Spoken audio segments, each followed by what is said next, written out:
segundo João. Glória a vós, Senhor. Naquele tempo, disse Jesus aos seus discípulos: Agora parto para aquele que me enviou. E nenhum de vós me pergunta: Para onde vais? Mas, porque vos disse isto, a tristeza encheu os vossos corações. No entanto, eu vos digo a verdade: é bom para vós que eu parta. Se eu não for, não virá até vós o defensor. Mas se eu me for, eu vô-lo mandarei. Quando vier, ele demonstrará ao mundo em que consistem o pecado, a justiça e o julgamento. O pecado, porque não acreditaram em mim. A justiça, porque vou para o Pai, de modo que não mais me vereis. E o julgamento, porque o chefe deste mundo já está condenado. Palavra da salvação. Glória a vós, Senhor.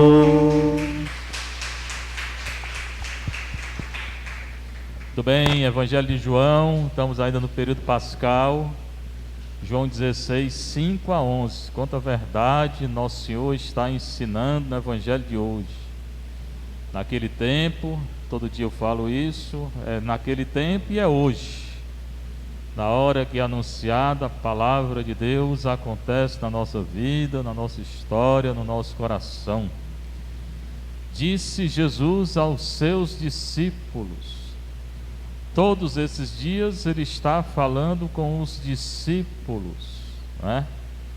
Que aqui são os apóstolos. Às vezes ele chama discípulo de apóstolo, apóstolo de discípulos, embora muitas vezes são diferentes. Apóstolos são aqueles enviados para anunciar a palavra. Discípulos são aqueles que seguem Nosso Senhor. O apóstolo tem que ser discípulo, mas nem todo discípulo é apóstolo. O que ele fala? Agora, parto para aquele que me enviou. De novo, anuncia a morte. Todos esses dias, Nosso Senhor está anunciando a morte dele. Ele fala a verdade. A gente não quer escutar a verdade, né, filho? Você não gosta de escutar a verdade, não venha para a igreja, não. Porque na igreja é para se falar a verdade. Eu falo, Nosso Senhor também fala. Nenhum de vós me pergunta para onde vais. Os discípulos estavam calados agora, né? Já tinham feito muitas perguntas sem sentido, que eles não entendiam nada. Só vão entender depois de Pentecoste. Como nós também, muitas vezes a gente não entende não, né? A vida espiritual não é muito fácil de entender não. Também porque eles estavam com medo, né, de perguntar claramente. Tinham medo de escutar que Jesus ia voltar para o Pai. Tem gente que tem medo, né? Morre de medo, vive com medo, parece que nasceu com medo. Tem esse negócio das pessoas gostarem, parece que até gosta de sentir medo, né? Eu não gosto não. Mas porque vos disse isto, a tristeza encheu os vossos corações. Disse o quê? Anunciou a morte dele. Certamente ninguém fica feliz com o anúncio de morte, né? Nem eles ficaram. Então ficaram tristes, estavam tristes. No entanto, eu vos digo a verdade. De novo, que eu também falo muito aqui, né? Sempre dizer a verdade, né? Se os casais dissessem a verdade um para o outro, o casamento era melhor. Mas se a sociedade também se falasse a verdade, a vida era melhor. Mas nós vivemos num mundo de mentira. É o mundo de faz de conta. E é muito fácil a gente ver isso, né? Principalmente no mundo, porque tem muita mentira no mundo, né? Fala uma coisa, no dia seguinte é o contrário, depois é o contrário do contrário, o contrário do contrário do contrário, e é uma ruma de mentira. E a gente não sabe o que é a verdade. Essa doença, por exemplo, até hoje ninguém sabe direito. De onde vem, de onde não vem, bota máscara, tira máscara. É tudo muita mentira que é jogado. E a gente vai tocando, né, a vida aí, né? Para quem é cristão, não. Ninguém vive na mentira, não. O problema é quando a mentira entra na igreja também. E tem pessoas na igreja também que vivem na mentira. Mas Nosso Senhor sendo a verdade bota a mentira para fora, ou seja, toda mentira vai cair. A mentira não fica de pé. Se não cair aqui, e é melhor que caia aqui, cai depois daqui. Aí quem passou a vida na mentira vai ser julgado e condenado. É melhor que apareça a verdade aqui. No entanto, eu vos digo a verdade, e vai continuar dizendo: é bom para vós que eu parta. Tinha chegado a hora de Nosso Senhor partir, voltar para o Pai. Então ele diz: é bom que eu morra. Claramente ele está dizendo: é preciso que eu morra. Se eu não for, se eu não morrer, não virá até vós o defensor. Se eu não for, o Espírito Santo não vem. E a igreja vai nascer com força, e vocês escutaram a primeira leitura, que é a força da igreja, é o Espírito Santo. Pentecostes, daqui a 2 semanas, menos de 2 semanas. Através e com o Espírito Santo, os apóstolos medrosos, mentirosos, que negaram Nosso Senhor, que fugiram, eles vão anunciar. E vão ficar cheios de coragem. Coragem não era deles, não é deles a coragem. O Espírito Santo deu a coragem para eles, né? Lê Atos 2, 1 a 13, né? Então, se eu não for, não virá até vós o defensor. Se eu for, se eu me for, eu vou-lo mandarei. Então, ontem ele disse que quem vai mandar o Espírito é o Pai. Hoje ele está falando que é Ele. Certamente, é o Pai e é Ele, porque Ele é um com o Pai, é um Deus só, não são dois deuses. É um Deus só. Então o Pai e Jesus mandaram e mandam o Espírito Santo até hoje na igreja. E tudo que acontece na igreja é através do Espírito Santo. Também já tive a oportunidade de dizer: quando você tem devoção ao Pai, é o Pai, é o Filho e é o Espírito. Tem devoção a Jesus, é o Jesus, o Pai e o Espírito. Não, mas minha devoção é só com o Espírito. Não, é com o Pai, com o Filho e com o Espírito. E na igreja, tudo é através do Espírito, do Pai e do Filho. Na missa, na oração eucarística, quando o sacerdote invocar o Espírito Santo, nessa hora que vai acontecer a transubstanciação, que o pão se torna carne e o vinho se torna sangue, Espírito Santo. Do batismo, de batismo em nome do Pai, do Filho e do Espírito Santo. Sinal da cruz, em nome do Pai, do Filho e do Espírito Santo. E aí vai. O perdão dos pecados é o poder do Espírito Santo. Todo sacramento da igreja, na igreja, é através do Espírito Santo, do Pai e do Filho. Quando vier, quem? O Espírito, ele demonstrará ao mundo, esse mundão aí, ó, em que consiste o pecado, a justiça e o julgamento. Então ele vai explicar no Evangelho de João o que é o pecado, o que é a justiça e o que é o julgamento. Pecado, porque não acreditaram em mim. Primeiro pecado, que você nem pensava nisso, por agora vai entender. Primeiro pecado é a falta de fé. Primeiro pecado que João fala é a falta de fé. Quem não acredita, que não acredita no Senhor vai ser salvo? Vai não. Vai não. Esse primeiro pecado aqui, que é a falta da fé, tira a pessoa do céu. Quem não crê está condenado. Jesus fala várias vezes no Evangelho.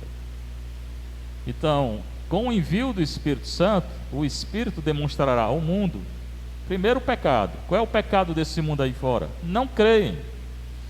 Ah, mas eu acredito que eu fui batizado. Foi batizado, mas não crê, porque não vive a fé. Quem não vive a fé não crê. se salva? Não.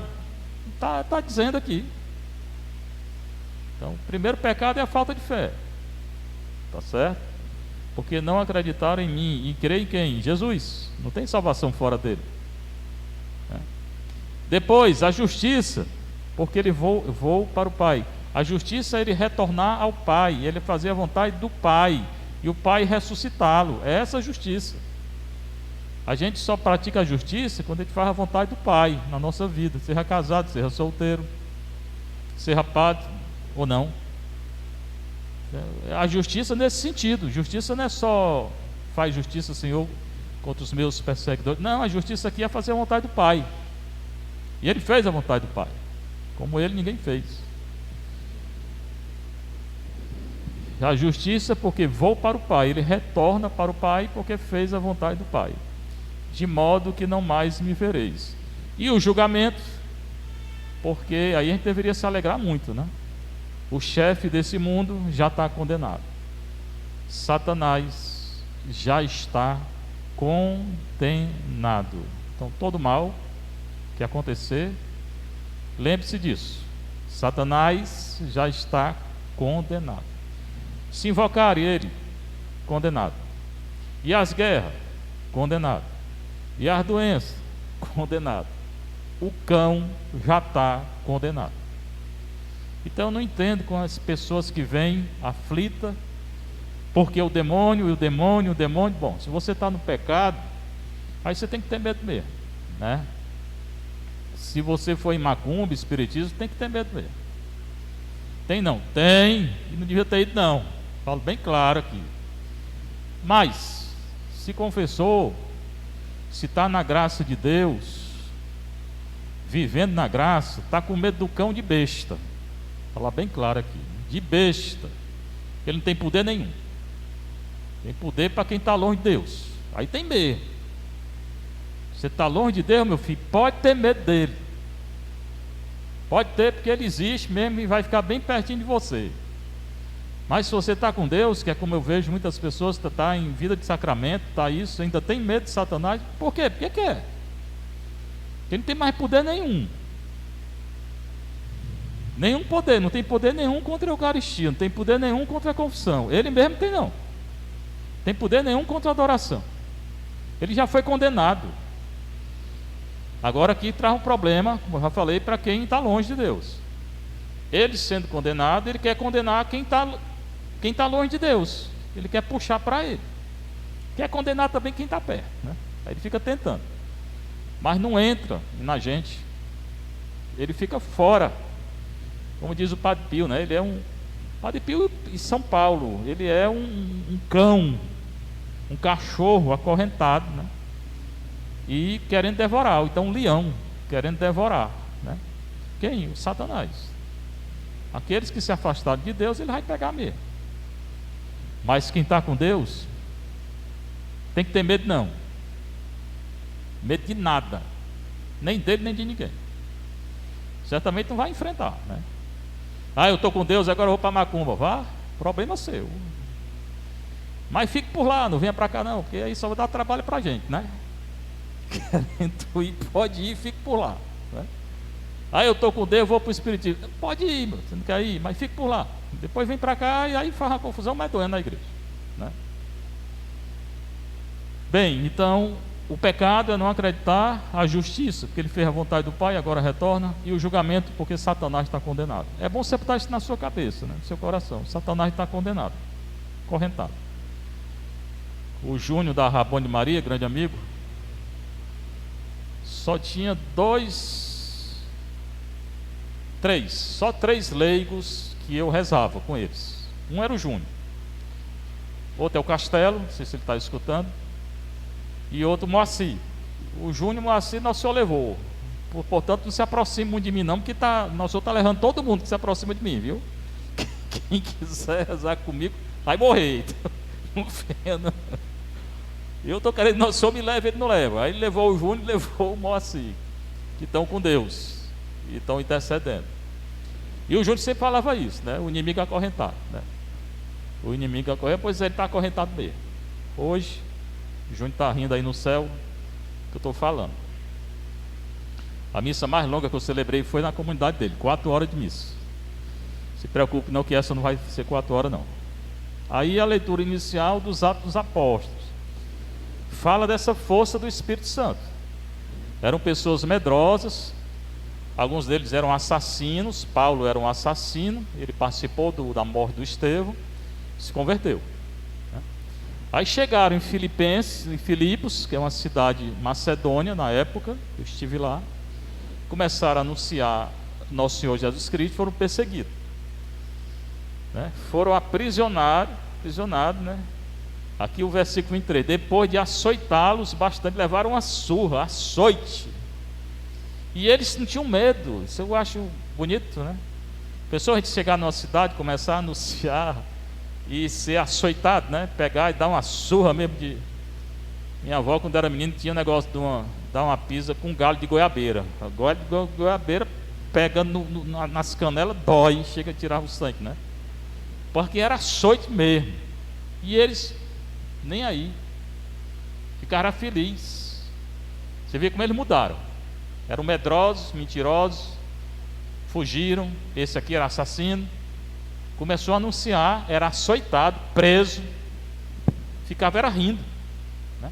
Foram presos mesmo, corrente. As correntes não era qualquer corrente não, botava às vezes 4 soldados do lado, né? Soldado, corrente no preso, corrente no soldado, e às vezes mais 4, 8 soldados para cada preso. Como é que escapa?